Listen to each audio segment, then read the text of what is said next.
Fania Kaplan, la anarquista que baleó a Lenin. Los anarquistas no solo hicieron el primer ataque a los explotadores con un coche bomba en la historia, también del seno del antiautoritarismo nacieron vengadores que fueron el azote de infinidad de tiranos en todo el mundo y que hicieron de la acción individual su arma. Estos tiranicidas, hombres y mujeres que han quedado en la memoria revolucionaria, han dado todo, han dejado su vida, han cambiado o contribuido a cambiar los ríos de la historia. Ellos han dejado un profundo grito que se convirtió en símbolo feroz que retumbó de cárcel en cárcel, de corazón en corazón, y que se coló amenazante a la fuerza en cada cuartel o habitación de poderosos. Aquel grito de «¡Viva la anarquía!» retumbó en Chicago, fue dado por Caserío, Ravachol, Brecci, iba en el alma del atentado de Luchetti contra Mussolini y en el brazo de Radowitzki contra el coronel Falcón, el «¡Viva la anarquía!» en el muro de un celdario o en el último grito amenazante de un condenado a muerte por el poder. Fue la frase de la tempestad, fue la propia reconstrucción venida en una tormenta a decir «El poder caerá, el poder caerá». Hombres y mujeres que iban a recuperar la vida dejándolo todo. Hombres y mujeres que se convirtieron a sí mismos en el instrumento de venganza de los más débiles y excluidos. Pero sin querer representarlos, destrozaron cadenas y los muros de la opresión una y otra vez. De esta raza era Fania Kaplan, de la de aquellos titanes del mundo que pasaron a la acción. También era parte de la tradición de su tierra en la cual el tiranicidio había abierto el tiempo a nuevas posibilidades, a nuevos sueños. Rusia había visto caer a muchos hombres y mujeres que dejaban sus vidas en actos heroicos para acabar con la tiranía de los zares y traer libertad. Pero sobre todo, Rusia había visto caer al mismísimo zar en una de estas acciones. La gente de Rusia había visto cómo era posible que aquellos que parecían intocables sucumbieran ante los vengadores. Fania fue una anarquista de esa estirpe.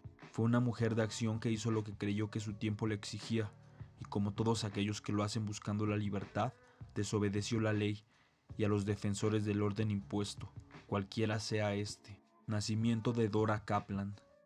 Fanny Yefimovna Kaplan, nombre de la familia Peiga-Jaimonova-Roitman, nació el 18 de febrero de 1890 en un pueblo de la región de Volinskaya, Gubernia, hoy una región de los alrededores de Kovel, en el oeste de Ucrania. Fue una de 8 hermanos de una familia judía religiosa. Aprendió en su casa la profesión de lencera. Durante la revolución de 1905 se acercó al anarquismo y participó en grupos de Kiev y Odessa. Allí se enamoró de Víctor Garsky, hijo de un zapatero, nacido durante 1888 en la pequeña ciudad de Ganchevny, hoy Incesti, en Moldavia. En 1903, Víctor se había ido a Kishinev, donde trabajó como obrero en una fábrica. Frecuentó los cursos por la tarde y allí encontró por primera vez a los clandestinos. En 1905, ya en Odessa, formó parte del grupo anarquista comunista del sur y participó en acciones armadas. Fania entró en el mismo grupo y fue llamada Dora. El 7 de diciembre en Kinishev, un grupo de anarquistas, entre ellos seguramente Víctor y posiblemente Fania, expropiaron los almacenes de ropa.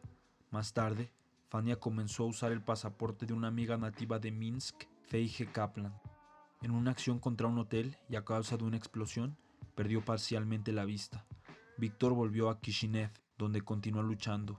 Allí, el 17 de abril de 1907, junto a otros anarquistas, atracaron un banco. En el tiroteo con la policía, fue el único sobreviviente y logró escapar. El 7 de mayo fue detenido en Odessa por otro atraco, ahora bajo el nombre de Yakov Schmidman. En enero de 1908, el juzgado militar de Odessa condenó a 3 anarquistas expropiadores a la horca. Víctor y otro joven, menores de edad ambos, recibieron 12 años de cárcel.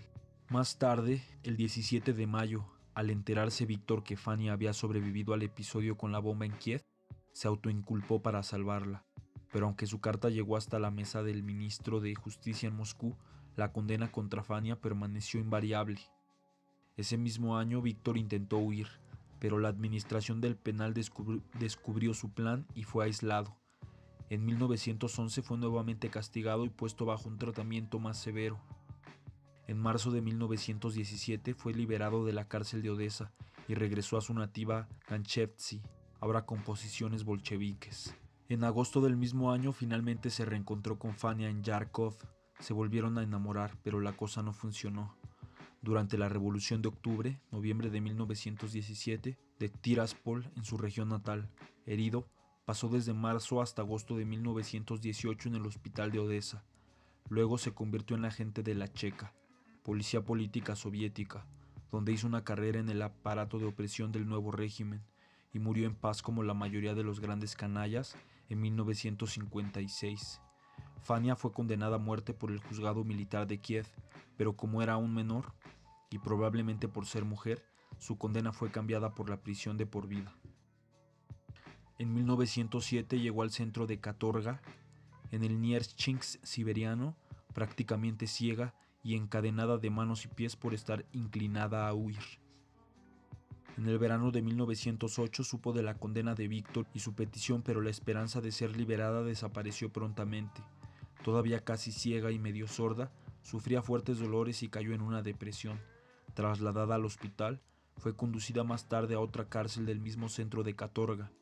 Allí encontró en 1911 a la célebre terrorista Mariya Spiridonova y, según la versión soviética, bajo su influencia, se alejó del anarquismo hacia las ideas eseristas.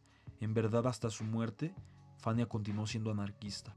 En 1912 se enteró de la posibilidad de salvar su vista y en 1913, por la amnistía general, por la celebración de los 300 años del reino de la familia Romanov, se le redujo la condena a 20 años. En 1917, Fania fue liberada después de la Revolución de Febrero, marzo de 1917. Vivió un tiempo en Chita, sur del lago Baikal, y luego se fue a Moscú con otra compañera eserista. En Yarkov, operada finalmente de la vista, mejoró y allí finalmente encontró a su amado Víctor, pero no pareció impresionada. El joven anarquista se había convertido en un funcionario bolchevique. Entonces se marchó a Sebastopol y a Simferopol, en donde trabajó organizando cursos para obreros, instruyéndolos sobre cómo generar asambleas autónomas locales. Con la Revolución de Octubre, noviembre de 1917, como dijo después, estaba disgustada, veía más posibilidades en el desarrollo de estructuras locales. Cuando el creciente poder bolchevique aplastó las asambleas locales en su furia centralista, Fania supo lo que quería. El 13 de agosto de 1918, en la fábrica de Misalson, en los suburbios de Moscú, se organizó un mitin, en donde la estrella más grande fue el mismo Lenin. Después del mitin, a las 22:30, en el patio de la fábrica, mientras Lenin se disponía a subirse a su coche, Fania le gritó. Al girarse, ella le disparó 3 tiros. Uno atravesó el abrigo de Lenin. Los otros 2 le alcanzaron el hombro y el pulmón izquierdo, respectivamente. Luego del ataque huyó rápidamente, pero fue capturada por los obreros en la calle Serpuhovska. Lenin fue inmediatamente trasladado a sus aposentos del Kremlin. Temía que hubiese otros conspiradores tramando su asesinato y se negó a salir para recibir atención médica, sino que se le proporcionó en la misma estancia. Sin embargo, los médicos fueron incapaces de extraer las balas fuera de las instalaciones sanitarias. Pese a la gravedad de las heridas, Lenin sobrevivió. No obstante, su estado de salud nunca se recuperaría del ataque, y se cree que el atentado influyó a la larga en los posteriores infartos que le incapacitaron y acabaron con su vida. Con orgullo, declaró su intento de matar a Lenin. Confesó haber querido acabarlo desde febrero porque consideraba que con él las ideas del socialismo se van a retrasar décadas y que era un traidor. La mayor sorpresa para los fieles de Lenin fue la declaración de Fania, que ella pensó y preparó la acción por su propia cuenta, sin cooperar con ningún partido o grupo. El asunto se convirtió en algo muy incómodo para el poder bolchevique. El 3 de septiembre de 1918, después de su continuo rechazo a colaborar con los investigadores, Fania fue fusilada en el patio del Kremlin, sin juicio. La Dora eserista. La razón por la cual el Estado soviético utilizó el atentado para hacer propaganda contra los socialistas revolucionarios de izquierda, eseristas, fue el hecho de que estos eran un peligro mayor para los bolcheviques y su golpe de Estado que los anarquistas. Por esta razón, Fania fue mostrada como eserista. Su estadía en prisión con Mariya Spiridonova les bastó para alzar la acusación contra sus antiguos aliados. Spiridonova, demasiado conocida como para fusilarla, murió en un largo asesinato de Estado en una cárcel soviética.